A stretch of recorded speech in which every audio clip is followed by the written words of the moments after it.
মানে প্ল্যান করে ওরা মার্ডার করেছে। কিভাবে মার্ডার করেছে? তাকে দুইজনকে ঘরে আটকিয়ে রেখে দুইজনেরই জবাই করেছে। জবাই করার পরে আমার ভাইয়ের পায়ের রগ কেটে দিয়েছে, হাতের রগ কেটে দিয়েছে। তারপরে দুইজনে মাথা পুরো সেভ করে দিয়েছে, দুইজনের বডি থেকে দুইটা মাথাই সেভ। তো এখন আমরা লাশ দেখেছি, তবে আমাদের মনে হচ্ছে আগুনও ধরিয়েছে, মুখে অ্যাসিডও দিয়েছে, যেন লাশটা শনাক্ত করা না যায়। আমি এই মুহূর্তে দাঁড়িয়ে আছি ঝিনাইদহ কালীগঞ্জে তিলেচানপুর ইউনিয়নে গোবরডাঙ্গা গ্রামে। এখানে মালয়েশিয়া প্রবাসী নজরুল ইসলামকে হত্যা করা হয়েছে এবং তার স্ত্রীকে তাদেরকে নৃশংসভাবে হত্যা করার পরে আজকে 19 দিন পর তাকে তার গ্রামের বাড়িতে আনা হয়েছে এবং এখানেই তার দাফন কার্যক্রম সম্পন্ন করা হয়েছে। যতটুকু ধারণা করছে পরিবার থেকে বা যতটুকু জানানো হয়েছে, একজন মালয়েশিয়ান প্রবাসী, আমাদের গ্রামের নাম হচ্ছে গোবরডাঙ্গা। আমার ভাইয়ের নাম হচ্ছে নজরুল ইসলাম।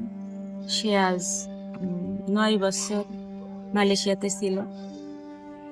সে ওখানে আজ 6 বছর যাবত এক মালিকের কাছে থাকতো, এখানে কাগজপাতি করে তার কাছে থাকতো। সে ওখানে অনেক কিছু তৈরি করে ফেলছিল, আমাদের বাসায় সেভাবে টাকা দিত না। এই টাকাগুলো ও জমিয়ে ওখানে কিছু গরু বাছুর করছিল বসের সাথে। এইগুলো দিন যতই গিয়েছে, বছর যতই গিয়েছে, ততই এগুলো বেড়ে গিয়েছে। আমার ভাইয়ের হাতে সব কিছু উন্নতি ছিল, খুব খুব জিনিস হতো ওর হাতে। তো আমরা এখন জানতে পারিছি যে ওর ওখানে 200 মতো গরু ছিল। 100 গরু ওর বসের সাথে ছিল, আর 100 গরু ছিল ওর পার্টনারের সাথে। তো এর মূলে আমার ভাইয়ের পিছনে অনেক শত্রু লেগে গেছিল। শত্রুটা হচ্ছে বসের ভাগিনা এবং ওর যে পার্টনার ছিল, এদের দুইজনের কথাই বলছিল। তো কিছুদিন, 1 মাস, মার্চ এপ্রিল চলছে, তো মার্চ মাসের 9 তারিখ আমার ভাই অসুস্থ হয়ে যায়। অসুস্থ হলে ও অপারেশন করে বলতে ওর হচ্ছে পাকস্থলী অপারেশন করা হয়। পাকস্থলী বাস্ট হয়ে গেছিল। ও আজ 1.5 মাস অসুস্থ ছিল। তারপরে ওর সুস্থতার জন্য একটা মেয়ে ওর কাছে এসে ওর সুস্থ করে। এই প্রেক্ষিতে ওর পিছনে অনেক লোক লেগে যায়। আমি জানি না যে সম্পাদের জন্য কিনা, মেয়ের জন্য কিনা, কিন্তু আমি যতটুকুই জানি, আমার ভাই আমারে বলছিল যে আমার 2 জনা টার্গেট করে, ওর কালো জাদু করছিল এবং মারার জন্য অনেক চেষ্টাও করেছে, কিন্তু মারতে পারি না। আমার ভাই বলতো যে আমার মারতে পারবে না, ডাইরেক্টলি কোনোভাবে মারতে পারবে না। কিন্তু আমার ভাই এই বিশ্বাস করেই ওখানে ছিল। কিন্তু আমার ভাইরে ওরা প্ল্যান করে ওরা মার্ডার করেছে। কিভাবে মার্ডার করেছে? তাকে দুইজনকে ঘরে আটকিয়ে রেখে দুইজনেরই জবাই করেছে। জবাই করার পরে আমার ভাইয়ের পায়ের রগ কেটে দিয়েছে, হাতের রগ কেটে দিয়েছে। তারপরে দুইজনে মাথা পুরো সেভ করে দিয়েছে, দুইজনের বডি থেকে দুইটা মাথাই সেভ।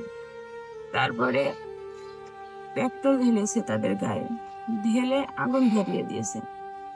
তো এখন আমরা লাশ দেখেছি, তবে আমাদের মনে হচ্ছে আগুনও ধরিয়েছে, মুখে অ্যাসিডও দিয়েছে, যেন লাশটা শনাক্ত করা না যায়, পুড়ে যায়। ওর হাত পোড়ানো, পা পোড়ানো, মুখ পোড়ানো, কোনো কিছু দেখে, মুখের ছবি দেখে আমরা আমার ভাইয়ের শনাক্ত করতে পারছি না, তবে হাত পা বডি দেখে আমরা ভাবছি যে ওটাই আমার ভাই। তো আমার একটাই দাবি যে আমার ভাইয়ের সম্পাদের জন্যই তো আমার ওখানে হত্যা করেছে আমার ভাইকে। তো আমার ভাইকে এমন নির্মম ভাবে কেন হত্যা করলো? তাদের যদি সম্পদ নেওয়ারই ছিল, নিত, আমার ভাইরে দেশে পাঠিয়ে দিত। কেন এই নির্মম হত্যা করলো? এই হত্যার পিছনে কারা আছে সেই তদন্তের জন্য আমি সরকারের কাছে আকুল আবেদন করছি, যেন তারা তাদের তদন্ত করে আমার ভাইয়ের যারা খুন করেছে তাদেরকে সামনে আনতে পারে। আমার ভাইয়ের প্রচুর সম্পদ ছিল, 2 কোটি টাকা সম্পদ ছিল। আমরা এর ন্যায্য বিচার চাই।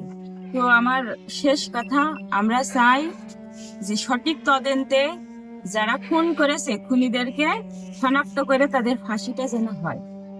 আমার ভাইয়ের যে লাশ দেখে যে কষ্টটা পাইছি, এই কষ্ট থেকে আমাদের এটুকুই বলবো যে যদি ওদের ফাঁসি হয় আমাদের শান্তি লাগবে।